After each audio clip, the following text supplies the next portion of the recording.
I think it has been a long time in the United States, maybe ever in modern history, that we've had a conservative leader at the national level who makes it their principal objective to dismantle the nanny state in all of its forms, the entitlement state, the regulatory state, and the foreign policy nanny state. That was a core focus of my candidacy. One of the things that I wish, and this is on me, not anybody else, that I should have done better was to make that more crystal clear as a focus without getting distracted by a lot of the shenanigans, let's just say, that happen as sideshows during a presidential campaign, but call that a lesson learned, because I do think it's what the country needs now more than ever. Yeah, it's a really, really powerful idea. It's actually something that Donald Trump ran on in 2016. It's drain the swamp. Drain the swamp. I think by most accounts, maybe you can disagree with me, he did not successfully do so. He did fire a bunch of people, more than usual. But can I say a word about the conditions he was operating in? Because I think that's why I'm far more excited for this time around, is that a lot has changed in the legal landscape. So Donald Trump did not have the Supreme Court backdrop in 2016 that he does today. So there's some really important cases that have come down from the Supreme Court. One is West Virginia versus EPA. I think it's probably the most important case of our generation. In 2022, that came down and said that if Congress has not passed a rule into law itself through the halls of Congress, and it relates to what they call a major question, a major policy or economic question, it can't be done by the stroke of a pen by a regulator, an unelected bureaucrat either. That quite literally means most federal regulations today are unconstitutional. Then this year comes down a different and big one, another big one from the Supreme Court in the Loper-Bright case, which held that historically, for the last 50 years in this country, the doctrine has been, it's called Chevron deference. It's a doctrine that says that federal courts have to defer to an agency's interpretation of the law. They now toss that out the window and say, no, the federal courts no longer have to defer to an agency's interpretation of what the law actually is. The combination of those two cases is seismic in its impact for the regulatory state. There's also another great case that came down was SEC versus JARCASY. And the SEC is one of these agencies that embodies everything we're talking about here. The SEC, among other agencies, has tribunals inside that not only do they write the rules, not only do they enforce those rules, they also have these judges inside the agency that also interpret the rules and determine and dole out punishments. That doesn't make sense if you believe in separation of powers in the United States. So the Supreme Court put an end to that and said that practice at the SEC is unconstitutional.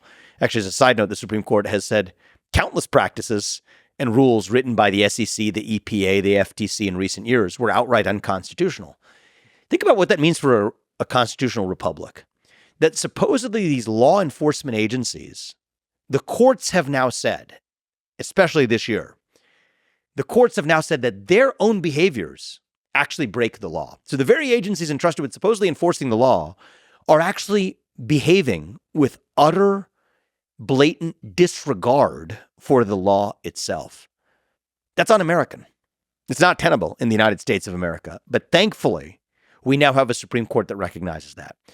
So, whether or not we have a second Trump term, well, that's up to the voters. But even whether or not that now takes advantage of that backdrop the Supreme Court has given us to actually gut the regulatory state, we'll find out. I'm optimistic. I certainly think it's the best chance that we've had in a generation in this country. And that's a big part of why I'm supporting Donald Trump and why I'm going to do everything in my power to help him.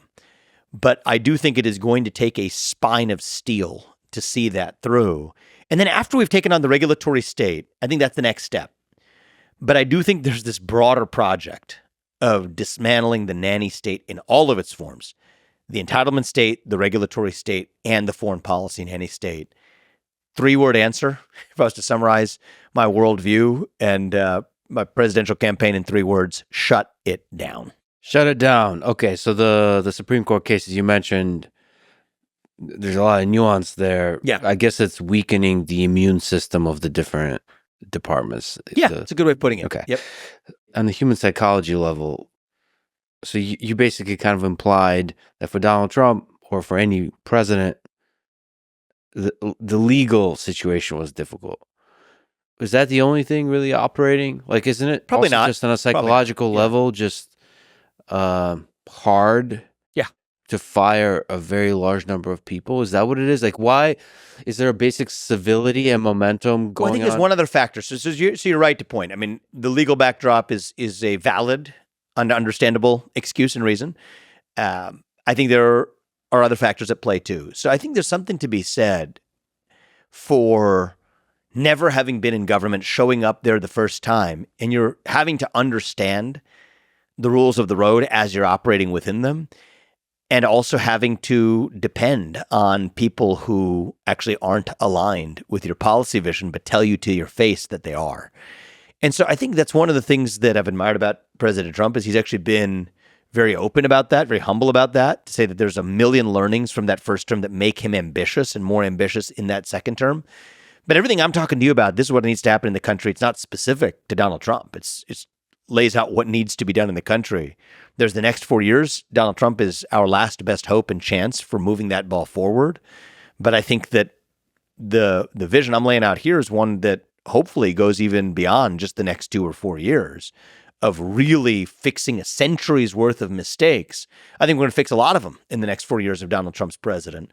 But if you have a century's worth of mistakes that have accumulated with the overgrowth of the entitlement state in the U.S., I think it's going to take, probably the better part of a decade at least to actually fix them. I disagree with you on both the last and the best hope. Donald Trump is more likely to fire a lot of people, but is he the best person to do so? We got two candidates, right? People face a choice. This is a relevant election. One of my goals is to speak to people who may not agree with 100% of what who do not agree with 100% of what Donald Trump says. And I can tell them, you know what? I don't agree with 100% of what he says.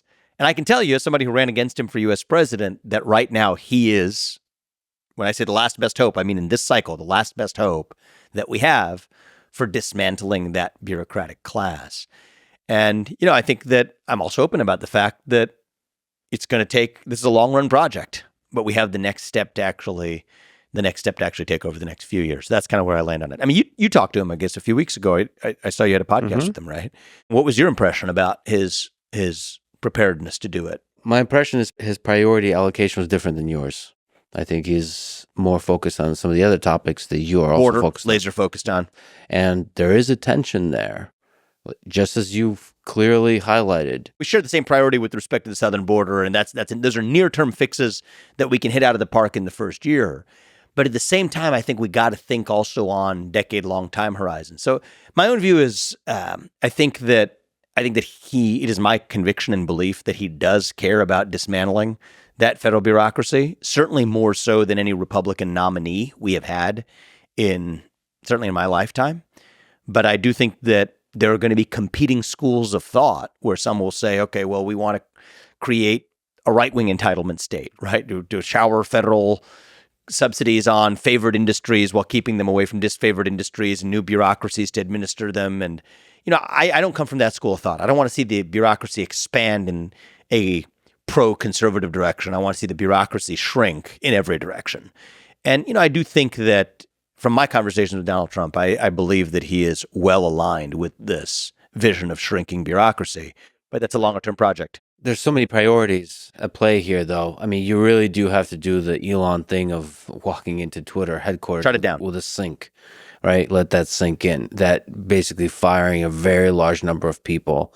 And it's not just about the firing. It's about setting clear missions for the different departments that remain, hiring back because you overfire, hiring back based on meritocracy. I mean, it's a full-time. And it's not only full-time in terms of actual time, it's full-time psychologically because you're walking into a place, unlike a company like Twitter, an already successful company. In government, I mean, everybody around you, all the experts and the advisors are going to tell you you're wrong. Mm-hmm. And like, it's a very difficult psychological place to operate in because like you're constantly the asshole. And I mean, the certainty you have to have about what you're doing is just like nearly infinite because all the really smart people are telling you, no, this is a terrible idea. Sir, this is a terrible idea. No, you have to have this spine of steel to cut through what that short-term advice is you're getting. And I'll tell you, certainly, I intend to do whatever I can for this country, both in the next 4 years and beyond. But my voice on this will be crystal clear. And President Trump knows that's my view on it. And I believe he shares it deeply, is that all else equal, get in there and shut down as much of the excess bureaucracy as we can, do it as quickly as possible.